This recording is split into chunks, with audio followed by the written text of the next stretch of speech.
And welcome to episode 9 of the Lifespan Investment Series. Joining me again is Jonathan Payne, Lifespan Investment Committee member, author, and publisher of the Payne Report. Welcome, JP. Hi, Eugene. So let's jump straight into it. I feel like I say this every time we speak, but man, there's a lot happening at the moment. Let's talk about the impact of Trump tariffs on global uncertainty. We've discussed at our investment committee meetings that the full impact of tariffs are yet to be seen in many economies. Maybe, Jonathan, you could start with the US and what you're seeing in terms of how much impact and there has been from the tariffs that have come out and when you expect to see the full impact of it.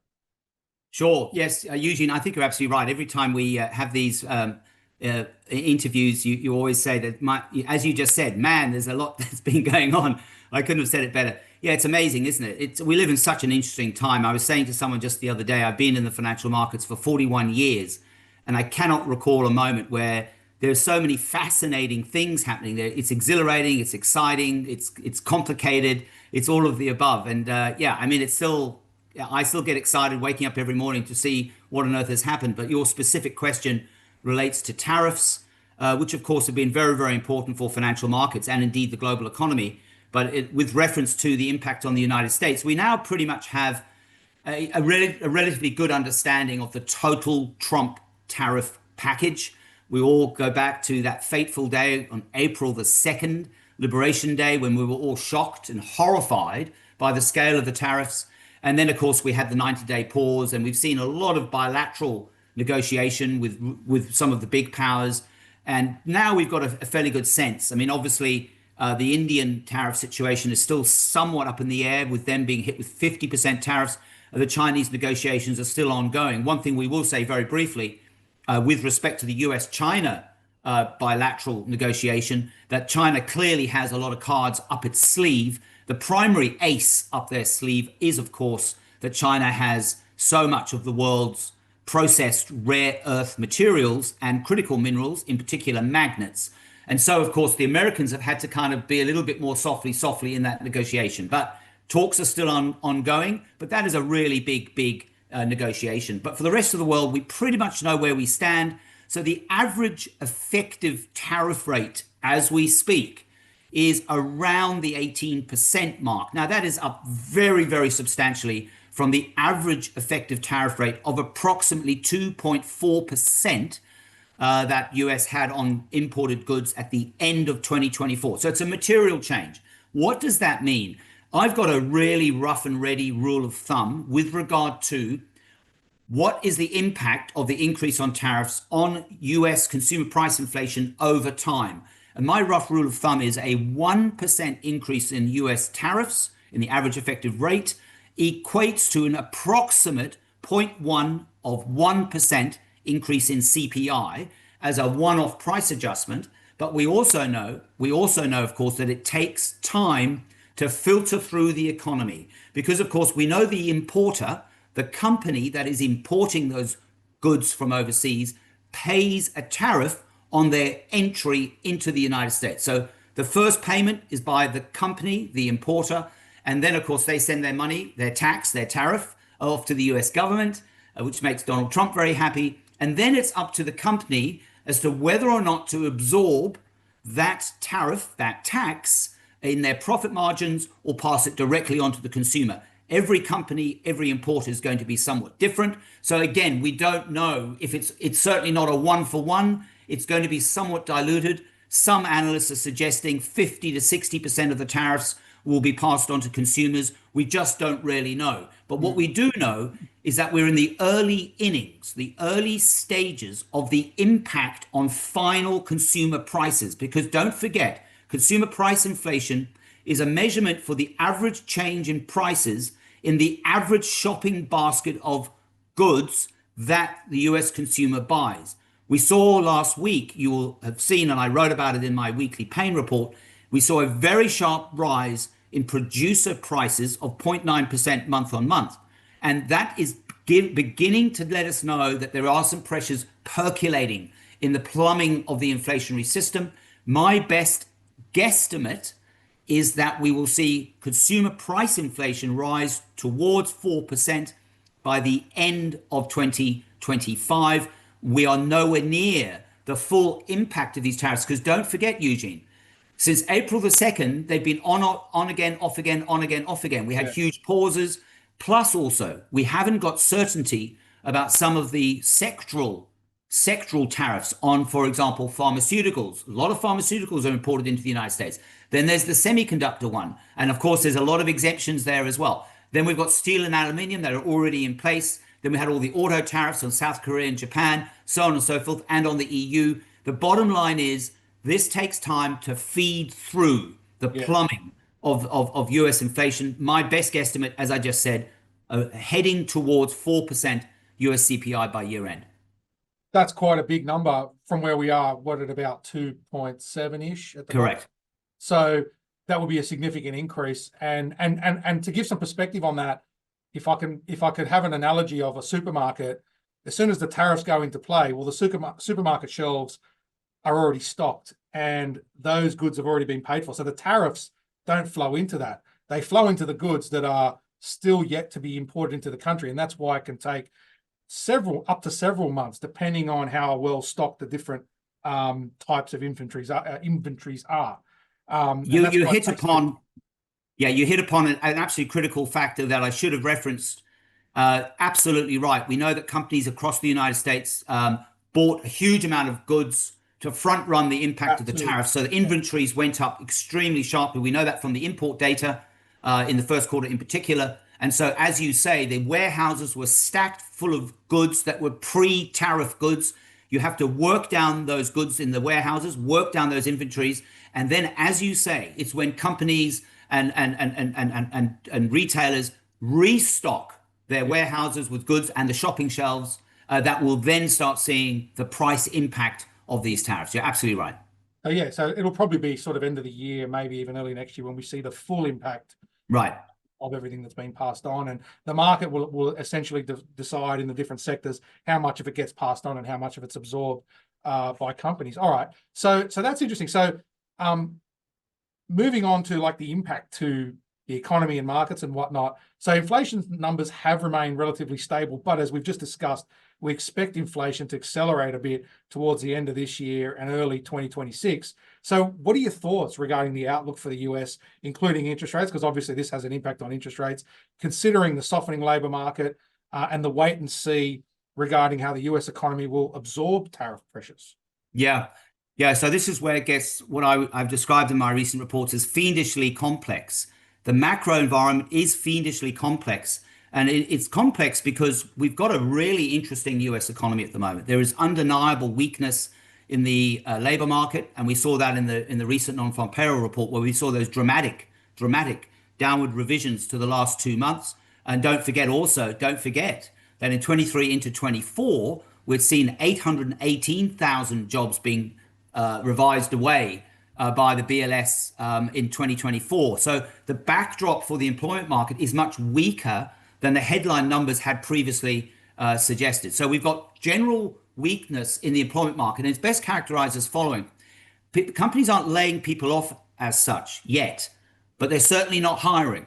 And so we're in this kind of, calm before the storm on the employment front. The other aspect to the economy, which is I think noteworthy, and you and I haven't had a conversation about housing for a very, very long time in the United States. And we all remember, of course, with horror, the 2007-2008 backdrop to housing. And obviously, we're not close to that. But let's at least acknowledge that the US housing market at the moment in the United States is pretty much in hibernation, almost in deep freeze mode. All of the indicators, housing starts, existing home sales, new home sales, and the home building index, all of these are right at their 2009 or near their 2009 lows. So that's the housing sector. Very, very, very poor levels of activity. We go to manufacturing. Well, we know the evidence is there. The manufacturing is in the doldrums. Then let's go to the consumer. Now, the consumer is nearly 70% of the US economy. So if you're looking at your GDP jigsaw puzzle in America, the consumer is the lion's share of it. Over 2/3 of growth in the United States is generated by the shop till you drop US consumer. What's happening there? Well, real growth in the first half, around 1%. That's somewhat anemic. The CapEx spending related to AI, that is AI infrastructure, data centers, and all affiliated AI spending, the contribution from AI capex is now very similar to the contribution from consumer spending to US GDP. This is staggering. So I believe that the US economy is now very much like an economic engine firing on just one cylinder, that one cylinder being AI infrastructure and data center related spending. And I think that's really fascinating. So all in all, you've got a relatively anemic macroeconomic backdrop in the United States. So Powell and the FOMC are obviously looking at that aspect. And then, of course, they're seeing some of this inflationary pressure. And the jury is still out amongst most analysts as to what the inflationary impact will be. I've already put my cards on the table, and I think CPI heads up towards 4% by the end of the year. And you would probably describe that as being a kind of stagflation light. No radical stagflation, but it's certainly relatively anemic growth accompanied by some upward pressure on inflation. What does the Fed do? Well, Eugene, we know what the president wants the Fed chair to do. Yeah. And I think, at the September meeting, they will cut. I think they will cut by 25 basis points. But I think Powell is going to be insisting upon being data dependent. And don't forget, the end of this week, we have the all-important Jackson Hole Economic Symposium in Wyoming. And Jerome Powell will hopefully unveil to us his kind of roadmap moving forward, and how he sees the balance between the employment mandate and the inflation mandate. And it's going to be a very interesting Jackson Hole. It will be the last Jackson Hole meeting for Jerome Powell, because of course he will be replaced in May of 2026. And as you know, we're all trying to find out who he's going to be replaced by. But at the end of the day, the Fed from now on, from the next meeting in September all the way to May, is going to be a more divided Fed. We're going to see more dissents. Powell can pride himself of being very much a consensus-driven decision maker, but we're going to see a lot more dissents. And as a consequence, I think the FOMC meetings moving ahead will engender a somewhat higher level of volatility than we've seen in the last several years. Is it fair to say that the Fed has laid off from cutting rates because of the uncertainty to inflation and economic activity due to tariffs? And so now that we sort of have some certainty around what the tariff situation is going to look like, I'm surprised that he's likely to cut in September. One would think that we're going to wait and see, given that a lot of it hasn't flowed through. But on the same token, there was a much larger number of rate cuts expected for this year that hasn't happened. So, because I think the obvious question is that Powell and the others will be asking themselves is, do we really want to be in a position where we have to raise rates because we get a bit of a spike in inflation? Hence the reason that they've not been cutting as aggressively as perhaps expected even 6 months ago. Yeah, I think that's a fair characterization of the balance of risks and the decision-making process, because on the one hand, we've just seen evidence that the employment market, the labor market, is much weaker than had previously been advertised or represented. So that's a new piece of information. And if the Fed is data dependent, and don't forget employment is one half of the mandate, then clearly the FOMC has to give some attention to that clear and evident weakening. But on the other side of the mandate, you've got this slight upward pressure on inflation, but we still have an element of ambiguity as to the quantum, the scale of the pass-through. We know pretty much now what the tariffs are going to be. We just don't know how much of the tariffs will be absorbed in the profit margins by companies and how much they'll pass on to consumers. And that very critical information, we are going to be very much data dependent on a monthly basis as we roll forward.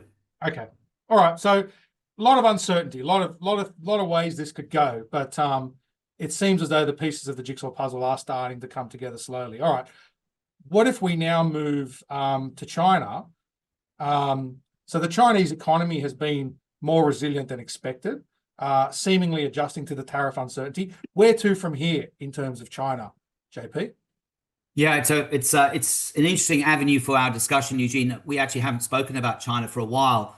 And also, as you know, my friends, all our friends at the Lifespan who subscribe to my report, will know that I haven't really spoken about China. I kind of stopped a few years ago when I rang the bell on the property market fiasco that was in front of us. And, we saw the collapse of all the big property developers and a crash in real estate prices in China, which has been epic and historic in its scale. And here we are in 2025. China, for the moment, is having to navigate this new reality of much higher tariffs on its goods, but we still haven't finally settled that. We know that Chinese companies were massively trying to put as much stuff on ships they could and get them into the United States before they started being impacted by tariffs. And what we also know from their export data, they've been filling every cargo ship or container ship they can get their hands on and sending it everywhere around the world, whether it be into the EU, into the rest of Asia. China is the largest trading partner for the majority of countries in the world. So they don't just sell goods, obviously, to the United States. So there's been a lot of cross currents with the data. Interestingly enough, we actually just got some very recent data out of China, which suggests, in fact, the consumer is still pretty weak. So retail sales were quite a bit weaker than anticipated in the latest month, quite a bit below what the market was expecting. So we've seen a deceleration in the rate of change or annual rate of change in retail sales. Industrial production, relatively anemic. Fixed asset investment, which, as you know, Eugene, 10 years ago, 15 years ago, I used to get very excited about that because, of course, well, actually 20 years ago, I used to get excited about that because they were building more bridges and railways and ports than the rest of the world combined, not just ports, but also airports. And anyone who traveled to China, as I used to in those old days, was mesmerized by the scale of construction. That aspect or that engine for growth has been somewhat more muted in the last several years. So the Chinese economy is kind of bumbling along. And the Chinese government is very reluctant to overstimulate and do a kind of US style, European style post 2008 kind of stimulus. So we're kind of almost I don't know, in economic no man's land for the moment in China. I think the economy is relatively softish, but within that, there's some sectors that are really, really strong. And obviously, we have to look at EVs, electric vehicles. I mean, we look at their champion, BYD. I mean, there's a BYD coming to a street near you in the very, very near future. These are really good quality vehicles. They're very, very, very, very attractively priced. I mean, they're just flooding the world with, relatively well manufactured and relatively cheap electric vehicles. Then there's the realm of robotics. I mean, China leads the world in robotics. So there's a number of sectors where China, and then we've got the whole alternative energy space with solar panels and we've got batteries. They're world leaders in all those areas. So the consumer is relatively shocked by the very sharp decline in real estate prices in the last, what was it? We're now 4 years ago, the bubble burst in China. So we've got a lot of different tensions within the economy. I think the Chinese economy is kind of okay. And the central bank has been easing monetary policy. There's been some fiscal stimulus, but nothing too radical. So I'm not kind of swayed either way. And because of that, I haven't really been writing about China in my reports. And it's interesting you bring up China because it is a critical economy. But I'm not kind of excited either way on China. Yeah, I mean the main reason I brought up China was more around it was Trump's main target for tariffs. And it seems as though they're working towards a reasonable sort of outcome for both sides there. So it's not going to be anywhere near as disruptive as it first. And would that support your view? Yeah, I think you're right. Because of course they're diverting exports to the rest of the world, and the rest of the world absorbs or imports a lot of Chinese capital goods and general Chinese goods. And as I said, that's why I highlighted EVs as an example. And anything in the alternative energy space, China are world leaders now in those areas. Let's move on to the Russia and Ukraine conflict. Now, as you know, Trump met with Putin to discuss the Ukraine conflict. Trump also met with Zelensky, which is wrapping up kind of as we started this, I think, as we started this discussion today. What did you think of the meetings, Jonathan? I'm going to have to be as brief as I can because, Eugene, you know better than anyone how much I can waffle on about this. So it's really hard to contain this into a couple of minutes. Let's very, very briefly do Anchorage, Alaska, that historic summit between Putin and Trump. And the first observation would have to be that the Americans, whoever choreographed or wrote the script for the Anchorage summit between Putin and Trump certainly had a sense of Hollywood drama.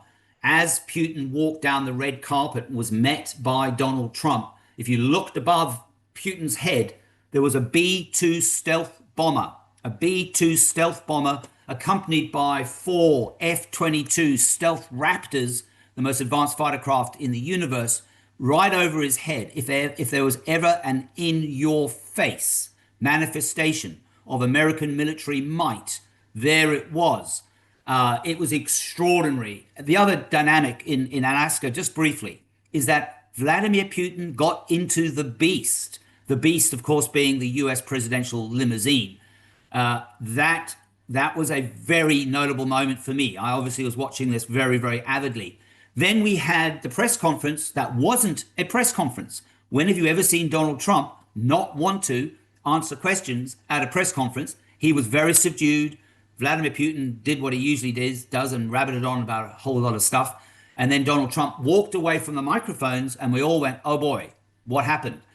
Anyway, let's fast forward. So no agreement effectively in Anchorage between Putin and Trump, no concessions from the Russian side. So fast forward to today. And in real time, we're just wrapping up these historic meetings in the White House as we speak, Eugene. First of all, obviously the Zelensky-Trump meeting in the Oval Office, sitting in the same seats that we remember from earlier in the year, where we had that shocking public humiliation of the president of Ukraine by J.D. Vance, the vice president, and also Donald Trump. And we all kind of held our breath and we all felt awful and squeamish and uncomfortable watching that public humiliation. Well, I'm pleased to report that the meeting in a few hours ago was much better, much more cordial, much more conciliatory. We then went from that meeting, the one-on-one between Trump and Zelensky in the Oval Office, into the broader meeting, where, of course, we saw all of the leadership of Europe, which flew across to the United States in the last 24 hours. We're talking about Keir Starmer. We're talking about Meloni from Italy. We're talking about Emmanuel Macron. We're talking about the German Chancellor, so on and so forth.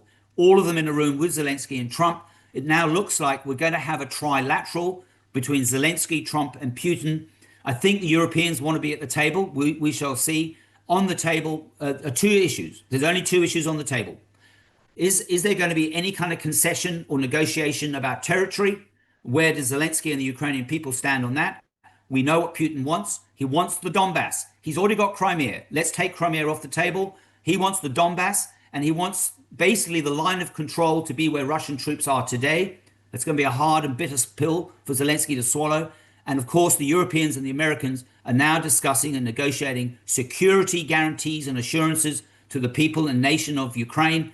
Are we going to get a somewhat kind of NATO Article 5 type agreement without Ukraine being formally part of NATO?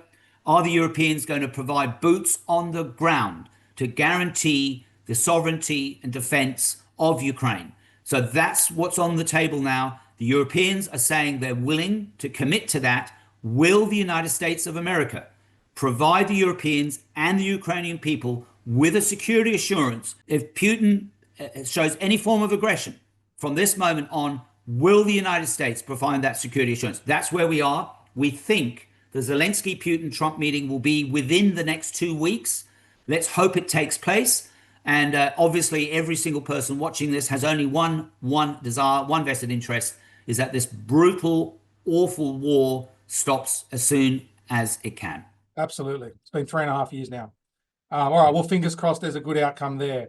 Let's now touch on Europe and the UK just in a couple of minutes. So the impact of Trump has in effect forced the hand of Europe in terms of increasing defense spending, and this has stimulated some economic growth.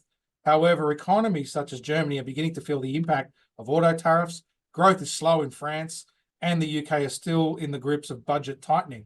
So what are your thoughts on this, JP? Right. Well, of course, we cast our minds back to the recent NATO summit in The Hague, where Trump managed to persuade 31 countries out of 32 members of NATO to increase defense spending as a percentage of GDP up to 5%, which is a pretty historic outcome. And that in of itself has generated this kind of notion of fiscal stimulus, increase obviously in defense spending. And also Germany has obviously lifted the so-called debt brake, the fiscal debt brake, And so then they can now spend, government spending can increase in Germany. And this kind of reawakened the kind of animal spirits of parts of Europe. But the bottom line is the German economy faces some very, very, very, very formidable structural headwinds. One of them is that energy costs are very, very high in Germany. And also the manufacturing sector is being hit by, as you highlighted, the tariffs, the auto tariffs on the car industry. But don't forget also the German car industry is being really savaged by this migration away from internal combustion to EVs. And Germany is kind of behind the ball there, and China is leading the pack in terms of EV production and sales. So there's still a lot of big structural headwinds for economies in Europe. France is an interesting one, relatively anemic growth with very high budget deficits, very high levels of government debt. And just talking briefly, France and Germany, just last week, 30-year bond yields, the long end of the French and German government bond markets, made new cyclical highs, certainly post-COVID highs. And in fact, we're back to levels as last seen in 2011. And we know what that's going to do to interest costs, particularly for France. The UK is similar. UK long-term bond yields are rising at highest levels since 2011, highest in a very long time. And in fact, right across the European government bond market, the Netherlands, Spain, I said France and Germany, obviously the UK, all seeing upward pressure on long-term bond yields. Why is this? It's because, of course, these countries all have very large levels of debt and anemic growth, so not a lot of revenue generation in terms of taxation. And so this is the complexity for Europe. Europe has some problems, but at the end of the day, there is some signs of life in across the European economies due to some of this increase in defense spending because of their commitment to increase defense spending as a percentage of GDP. But the macro scene in Europe is, I don't know, it's a continent that has quite a few challenges, I think, fundamental challenges. Indeed. Okay. All right. Well, that's great. As an update, it seems as though Europe does have some challenges, and again, going back to Trump's agenda with the tariffs, he was trying to get, as he would put it, a better deal from Europe. He was trying to get them to increase their defense spending, and to try to work out better trade deals. So, that's probably going to exacerbate some of the issues in Germany and France and some other parts of continental Europe. So we'll see how that plays out. Let's move closer to home to Australia. There was relief for mortgage holders with the RBA cutting rates last week by 0.25% to 3.6%. How likely do you feel it is that rates will continue to fall over the coming months, considering that there is a belief that inflation is now somewhat under control? That being said, though, could we, and then as part of this question, could we see an upward tick in inflation due to tariffs and the impact of tariffs in Australia? Yeah, I think the RBA wants to continue to lower rates, but in a very measured fashion. I think Michelle Bullock at the RBA is quite cautious and prudential in her kind of decision-making style. I think rates will continue to be lowered at successive meetings going forward. Inflation has clearly decelerated on a year-on-year basis. The economy is kind of interesting, isn't it? It's not really doing much. And I think a majority of the growth, or a lot of the growth, is being generated through strong government spending. But hey, Anthony Albanese's back in power, and I don't see a Labour-led Australian government not increasing government spending. I think the government spending side is pretty much set in stone. But also, we have also very strong net immigration flows, which provides a big stimulus to the economy, as we know so well over the last 2 to 3 years. So all in all, I think inflation is relatively tame. I think the RBA is quite happy with the kind of balance in the economy versus the rate of inflation. I think we're going to start steadily chug our way lower in terms of rates. I don't think we're going to go dramatically lower, but I think we will go lower. The housing market picked up a little bit once the RBA started cutting rates, and Melbourne apparently now is back in positive territory for the first time in 3 years. Sydney, of course, has been relatively buoyant, but the growth in house prices is not dramatic because, of course, we already had that very large increase in house prices. So, if you and I were sitting at the RBA, we'd be pretty happy and reasonably content. And we'd obviously like to see more progress on productivity. I don't know what Australia does on productivity because we've had a complete absence of productivity. But all things being equal, I think the RBA has a reasonable pathway for further accommodation and a steady as you go, drip by drip decline, in the cash rate, but not getting too carried away because they're still scarred by obviously the memories of being way too aggressive and staying too aggressive for too long coming out of COVID. Okay. And are you worried about tariffs causing a significant uptick in inflation in Australia in the same sort of way that we're likely to see, or you believe we're likely to see in the US? No, I don't. I don't for Australia because we're only going to be tariffed at 10%. We actually don't export a lot of things to the United States. We're not, obviously, by definition, we're not paying the tariff ourselves. So I'm sorry, goods coming into Australia are not being tariffed. Yeah, okay. Obviously, the Americans are paying the tariffs on our goods going over there. So, I mean, net, I don't think that the new tariff regime will have a significant impact, in my view, on Australia. There is still the question of pharmaceuticals, and we still don't have a number on that. And until we do, and we don't know if there's going to be carve-outs, we don't know if there's going to be exemptions, so we can't really factor that in for the moment. But for all intents and purposes, I think the new global tariff regime will have a minimal impact on us here in Australia. Okay, good. And do you believe that a recession in Australia is becoming increasingly unlikely? I think we had that kind of period of time, was it, at least 18 months, maybe even 24 months, where we were kind of very, very flat. And some of our Q on Q, quarter on quarter GDP numbers were very, that's if the statisticians had just changed the rounding errors in their modeling, we might have dipped below zero or very close to the zero line. We've been bumbling along. We're making a little bit of a recovery, but as I said, we've got net immigration, very, very robust, and obviously also government spending.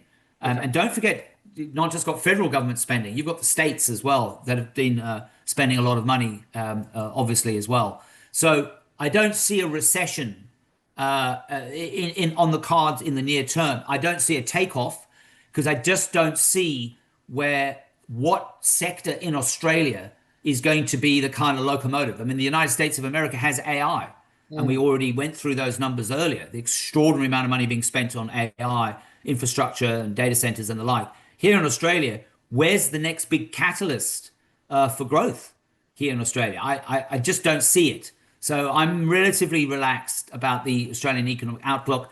You could say to me, hey, could we get some, relatively close to zero growth? Yeah, possibly. Is growth going to be more benign? Yeah, I think it's going to be a kind of benign economic outlook. So, Jonathan, given everything we've discussed, what are your overall views on equities and bonds? Sure. Let's start briefly with bonds. We've been of the view, Eugene, and our discussions at Lifespan have centered around our view that yield curves are more likely to steepen across the developed government bond markets, and they've certainly done that in France and Germany, the UK, the United States, and also certainly Japanese government bond yields. So we've seen a steepening in yield curves. That means higher yields at the longer end, particularly in the 30-year area. And we've seen shorter dated government bond yields in Europe in particular, and also in the United States decline. So the place to be in terms of global bond markets for the last 6, 9, and even 12 months has been exposure to the front end of the bond market. I still see that, big deficits, big heavy levels of government debt across the developed world will keep upward pressure on long-term government bond yields. And of course, we know that these governments are going to have to refinance their debt at higher levels, which will increase their interest burdens. And that will necessitate even more borrowing to finance the payment for the interest costs. So that's my general view. I would be very cautious still on long-term government bond yields and be much and favor the shorter end. And it's noteworthy to recall, how much global bond markets have declined in the last 3 years. Let's turn now to equities.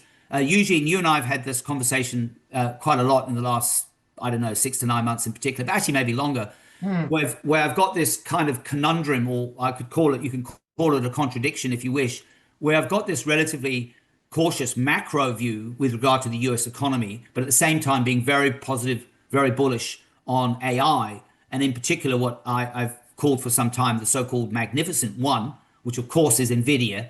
So I'm still very enthusiastic, very excited about AI and the promise of AI and the promise of this new, very transformative new phenomenon. But at the same time, the macro backdrop in the United States is fiendishly complex. And as we've already discussed, I think the US economy is firing on one cylinder, namely the AI related spending cylinder. So I'm kind of caught there. So at the end of the day, if you take out NVIDIA as the Magnificent One, but you then take out the next top 5 or 6 companies in the United States, they are generating by far the lion's share of earnings on a quarterly basis. But at the end of the day, the United States is still exceptional, particularly when we make the observation out of the top 10 companies in the world. Pretty much every one of them is in the United States, maybe with the exception of one. So ultimately, my conundrum has been, and I've shared this conundrum with my readers, is I've had this kind of fervor about NVIDIA and AI, where I'm being cautious on the United States. Because at the end of the day, Eugene, all of us in this industry, all of us who enjoy this industry, all of us who have a respect for history, can only make one observation. And that observation is a factual one. This is not an emotional one. This is purely based on fact. It is an irrefutable fact that the price to book ratio on the S&P 500 today is the highest in history and has actually just surpassed what prevailed during the tech bubble in 2000. It is also a fact that the price to sales ratio on the S&P 500 is at an all-time high, surpassing the previous high in 99-2000. It is also an irrefutable fact that the enterprise value to sales ratio for the S&P 500 is at an all-time high. It is also an irrefutable fact that the so-called Warren Buffett indicator, which measures the total value of the US stock market versus the underlying economy, US GDP, is at an all-time high. It is also an irrefutable fact that the price earnings multiple is not at an all-time high, but is not that far away from an all-time high. So if you are faithful to your valuation measures, your metrics, you would have to, by definition, be more cautious here than being aggressively long. But, and here's the caveat, and here's the conundrum which you and I have personally discussed. I've just ranted on about the Magnificent One and NVIDIA and AI, and saying, if I showed you a chart, or our listeners right now, the projected revenue generation from data center sales, data center related revenue growth for the Blackwell GPU for NVIDIA, it is absolutely staggering. I'm thinking of actually putting it in my next report. So that's my conundrum. The bottom line is the US stock market is expensive, full stop. That's not an emotional, biased perspective. That is an objectively fact-based perspective. But then we've got NVIDIA and the AI phenomenon. So that's my conundrum. But you know that because I've shared that with you. Now, then there's some other areas of the markets which are more exciting, which we can probably talk about. Yeah, sure. So to sum that up, you're cautious on long-term fixed rate bonds, and you're cautious about equities. Sounds as though that's largely due to the fact that US equities are very expensive on a range of different valuation methodologies, and there's many of them out there. But you don't seem to have grave concerns from a macro point of view. I mean, there's problems and there's uncertainty and risk out there. You're not overly bearish. You're cautious is perhaps a better way to describe it. And I think diversification is key when we feel a little bit like this. And given that the US stock market is such a huge portion of the global index, what is it, 60 to 70%, depending on which index, because again, there's lots of global equity indexes. It's not that easy. Well, it's easy to have an enormous amount invested in the US and perhaps not realize it. If you're investing in index funds or even just global active funds, most of them will have a high weighting to the US. So trying to do things to maybe give you a bit more breadth and diversify away from some of these risks, but also respecting and recognizing that, some of these stocks like Nvidia is a great example, are expensive for a reason. That they're phenomenal companies, and their earnings runway are significant. So it's a tough market to be in at the moment. I think it's a very tough market. And I think, we just mentioned, some of the key valuation measures. And, if one is operating in a kind of relatively emotion-free, objectively based, fact-based, valuation-based decision-making process, you have to be cautious when valuations are near historic highs. I mean, the valuations are at historic highs in relative and absolute terms. So that makes you cautious. But as we've already discussed, there is the conundrum that we've got to acknowledge and recognize that we are witnessing, this transformative phenomenon called artificial intelligence, and the jewel in the AI crown is the magnificent one. Yeah. It is Nvidia, and I think Nvidia has at least a runway for the next 2 years in terms of growth. And by the way, we get the Nvidia result on the 27th, Right. on the 27th of August. So make sure you're up for that one. No doubt you'll be watching and writing about it in your following. I will be. Absolutely. I will be.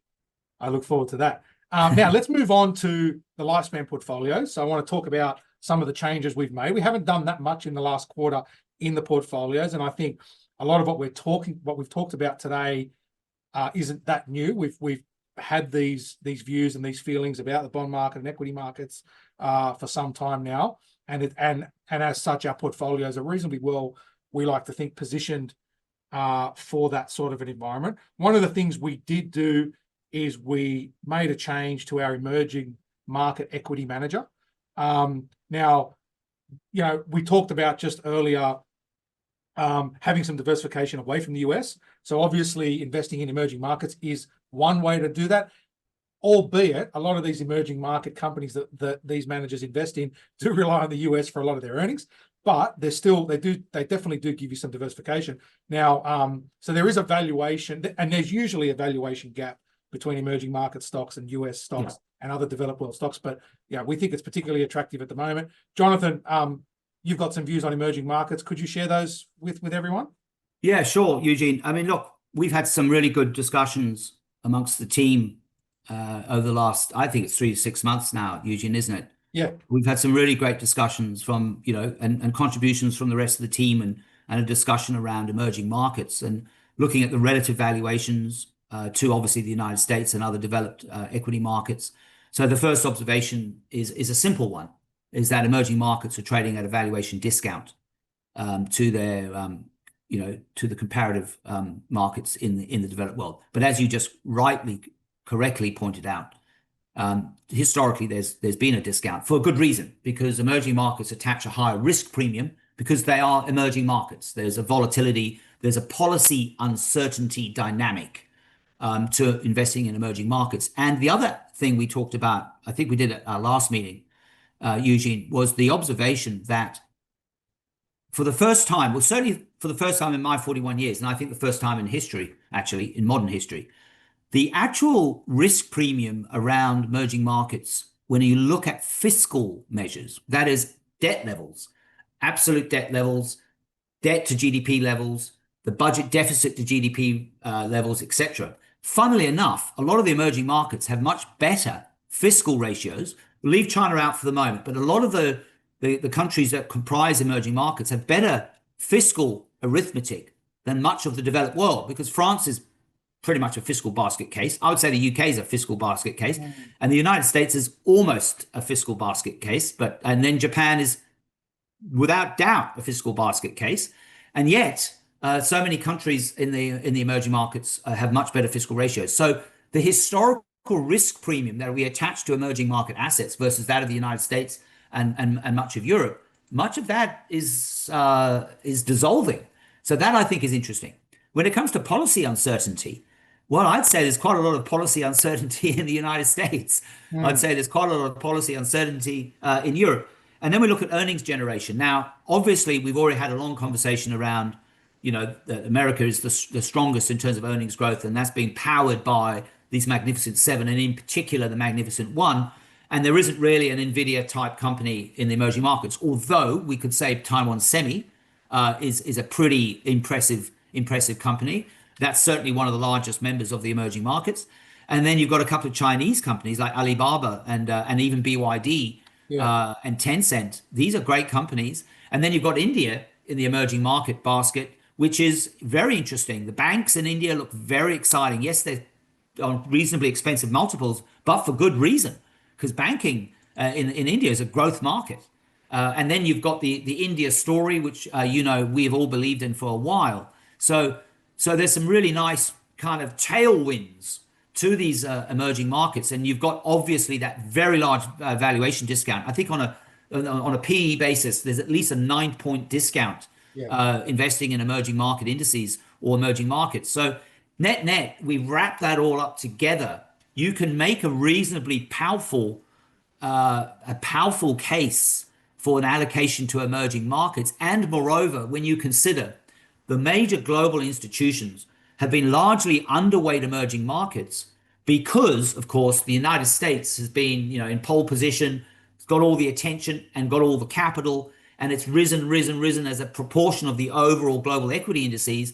And I do know that a number of big global asset allocators, particularly in Europe, are somewhat anxious about having too much invested in the United States and are looking for opportunities to diversify away some of that American risk in their global portfolios. And you're seeing in the last few months some of the big managers saying, hang on a minute, emerging markets have underperformed the United States dramatically in the last 10 years. In fact, it's slightly more than 10 years. And now maybe this is the time for emerging markets to shine in a relative sense, and they're incrementally allocating to emerging markets to diversify their portfolios and mitigate what they see as being excessively concentrated US equity risk.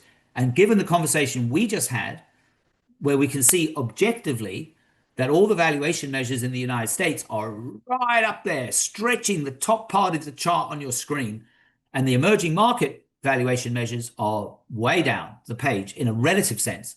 So I think there's a reasonably powerful, compelling, fundamentally based rationale and argument for an allocation to emerging markets in the next 2 to 5 years. Yeah, and we would sort of agree with that, and that's one of the reasons why we're actually considering increasing our allocation to emerging markets. But yeah, for the time being, we've just made a manager change. Choosing the right manager is extremely important. Yeah, emerging markets, because the different countries and companies within those countries that you can invest in is enormously vast, and they all carry from country to country quite different risks. So that's an important part of the puzzle. That's the only real change we made. I will mention though that in light of our view of long-term yields or long-term fixed-term yields, we are relatively underweight long-term duration, fixed-term bonds, particularly overseas. So we've got most of our bond exposure in Australia. We do have some overseas, and I would say those risks that we spoke of are less so in Australia because our fiscal situation is much better than in the US and Europe. So without going, we've talked a fair bit about bonds. So without going too much into that, we've got a lot of high-quality credit in the portfolio, which doesn't have any significant duration.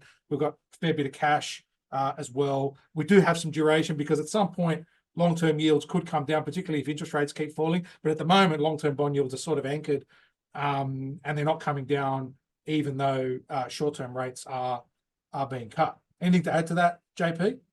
No, I wouldn't really, other than to emphasize the observation, Eugene, you just made, is where the fundamentals for the Australian bond market are better than for the United States or Europe or Japan. Our fiscal ratios are so much better looking. And as a result of that, you can make a much more compelling argument for Australian government bonds than you can for Europe, the United States, or Japan.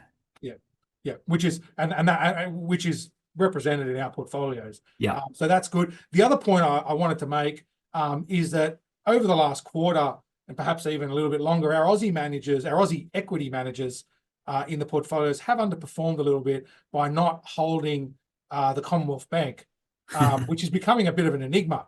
And I think one of the main reasons they've not held the Commonwealth Bank, or sorry, either they've not held it or they've been underweight it because it's such an enormous part of our index. It's fallen about 10% in the last week or two in value, but it's still north of 10% of the S&P 200 index. Now, Jonathan, I know you've done a bit of analysis on this because you and us have been watching the valuation of CBA just continue to balloon. And care to share some insights on the Commonwealth Bank, the enigma that is the Commonwealth Bank of Australia? Yeah, you've summed that up beautifully. Look, as you know, Eugene, we've had conversations about this, but I know you also very, very kindly read my report every weekend as well, and you'll know that every now and then I get a bee in my bonnet about something. Fortunately, I haven't had too many bees in my bonnet in the last couple of years. I got a bee in my bonnet about inflation in 2021 and blah, blah, blah, and you know all about that. But more recently, I got a bee in my bonnet about the valuation of CBA. CBA is officially the world's most expensive bank. So CBA trades on a price to book multiple in excess of 4 times, whilst at the same time, return on equity has been declining inexorably in the last 5 to 7 years. So the valuations just don't add up. Now, I don't know if this is the right forum to tell everyone why CBA is where it is. But the bottom line is, let's just say this. The Australian industry funds have been buying a lot of CBA in the last 12 to 18 months. And you know, what is curious, even more curious, is that as the return on equity declined, you saw this parabolic move in CBA. So it was just not fundamentally driven. Now, we just saw the results for CBA and they're, cosmetically okay. But at the end of the day, this is a bank that is not exactly growing earnings in any kind of material, robust way. On a price to book ratio, which is one of my favorite valuation measures for banks, and I use that comparative measure again across all the world. And you've got the JP Morgans of this world that are great banks, but they're not trading anywhere near the multiples that CBA are. So the bottom line is, it's just damn too expensive, full stop. But every banking analyst in Australia has said that now for quite some time, and their price targets on CBA are around the $115, $110 mark. I don't know where it is trading as we speak, because I've tried not to look at my price screens on my other screens away from this camera. But the bottom line is, CBA is very expensive. Yes, it's just fallen 10%. But if it went to anything approaching fair value, let's be kind, just in case there's an employee of CBA listening to our discussion. If I was really generous to CBA, it would be around 125 is probably where it should trade.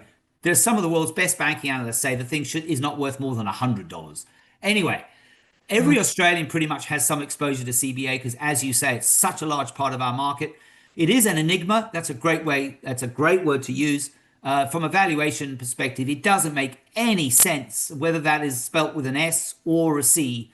So CBA is the most expensive bank in the world, and it just should not be where it is. And the Australian industry funds should stop buying CBA on a daily mechanical kind of robotic basis and actually look at its valuation.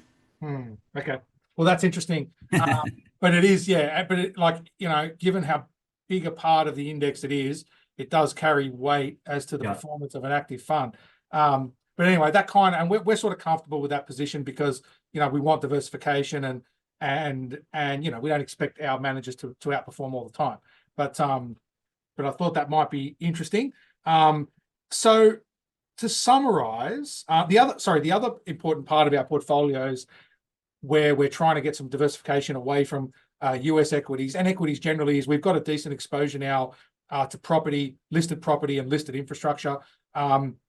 Those asset classes tend to do well in an inflationary environment. They probably don't like when interest rates are going up, but when interest rates are coming down and or if you've got a stagflationary type environment, which you could argue that we're in at the moment, they tend to do reasonably well, and they're a good diversifier away from companies. And we've talked a bit about data centers. They do invest decent amounts into data centers because that is seen as infrastructure, and in some global property indexes, data centers are included in that investable universe as well. So we've got a decent exposure there as well. And then just to sum up, our strategic portfolios remain underweight growth, but not too underweight. and we increased that a little while ago, but we haven't increased it recently. But we do remain underweight, and that's part of our cautious positioning. But if you look at our performance, it's still very, very healthy. So we've been outperforming our peer group benchmark in the balanced, and I think in all the asset classes. So we're getting a little bit of extra exposure in the small cap space, in the emerging market space, and that's boosting it a little bit, as well as just our general asset allocation. On the tactical side, we also remain underweight growth and equities, but we have been drip feeding into growth assets over the last 6 to 12 months, which has continued over the last quarter. So that's kind of a summary of the portfolios.